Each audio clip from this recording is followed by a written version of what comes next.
السلام علیکم ورحمۃ اللہ وبرکاتہ۔ بسم اللہ الرحمن الرحیم۔ شب معراج کے بارے میں، پاک ہے وہ اللہ تعالی جو اپنے بندے کو رات ہی رات میں مسجد حرام سے مسجد اقصی تک لے گیا، جس کے آس پاس ہم نے برکت دے رکھی ہے، اس لیے کہ ہم اسے اپنی قدرت کے بعض نمونے دکھائیں۔ یقیناً اللہ تعالیٰ ہی خوب سننے دیکھنے والا ہے۔ جو اللہ تعالیٰ نے اپنی قدرت کاملہ سے اپنے پیغمبر کو کرایا ہے، اس معراج کے دو حصے ہیں۔ پہلا حصہ اسراء کہلاتا ہے، جس کا ذکر یہاں کیا گیا ہے، جو مسجد حرام سے مسجد اقصی تک کے سفر کا نام ہے۔ یہاں پہنچنے کے بعد نبی صلی اللہ علیہ وسلم نے تمام انبیاء کی امامت فرمائی۔ بیت المقدس سے پھر آپ کو آسمانوں پر لے جایا گیا۔ یہ اس سفر کا دوسرا حصہ ہے جسے معراج کہا جاتا ہے۔ عام طور پر اس پورے سفر کو معراج سے ہی تعبیر کیا جاتا ہے۔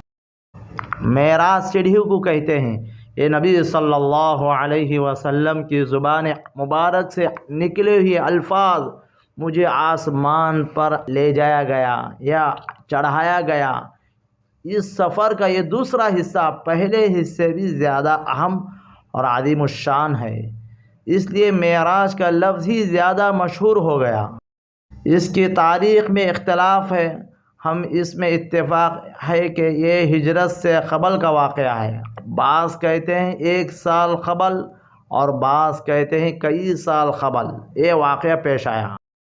رسول اللہ صلی اللہ علیہ وسلم کو معراج ہوئی، اس وقت آپ کی عمر مبارک تقریباً 50 سال تھی۔ بعض روایات کے مطابق ہجرت سے 6 ماہ قبل یا 8 ماہ قبل ہوئی ہے، اور بعض روایات سے 3 سال قبل ہونا ثابت ہے۔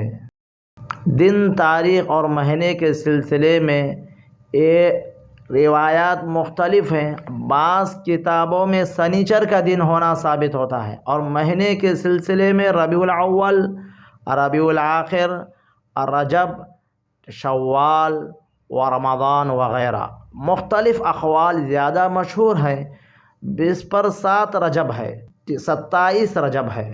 حضرت جبرائیل علیہ السلام رسول اللہ صلی اللہ علیہ وسلم کے پاس آئے اور رات کے وقت انہیں ایک جانور پر سوار کیا جس کا نام براق تھا۔ وہ انتہائی تیز رفتاری کے ساتھ آپ کو مسجد حرام سے بیت المقدس تک لے گیا۔ یہ سفر معراج کا پہلا مرحلہ تھا جسے اسراء کہا جاتا ہے۔ پھر وہاں سے حضرت جبرائیل علیہ السلام آپ کو 7 آسمانوں پر لے گئے۔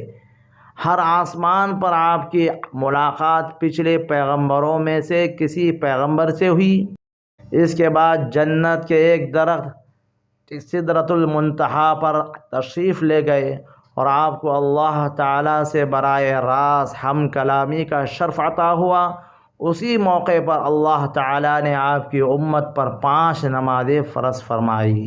پھر رات ہی رات میں آپ واپس مکہ مکرمہ تشریف لے آئے۔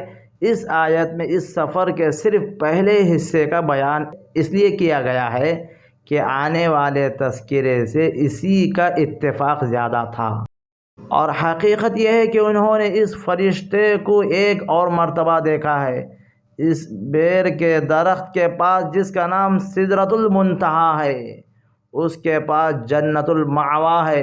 اس وقت اس بیر کے درخت پر وہ چیزیں چھائی ہوئی تھی جو بھی اس پر چھائی ہوئی تھی۔ پیغمبر کی آنکھ نہ بہکی نہ حد سے بڑی۔ سچ تو یہ ہے کہ انہوں نے اپنے پروردگار کی بڑی بڑی نشانیوں میں سے بہت کچھ دیکھا ہے۔ یہ شب معراج کو جب اصل شکل میں حضرت جبرائیل علیہ السلام کو دیکھا، اس کا بیان ہے۔ یہ سدرۃ المنتہا ایک بیری کا درخت ہے جو 7ویں آسمان پر ہے۔ یہ آخری حد ہے، اس سے اوپر کوئی فرشتہ نہیں جا سکتا۔ فرشتے اللہ کے احکام بھی یہی سے وصول کرتے ہیں۔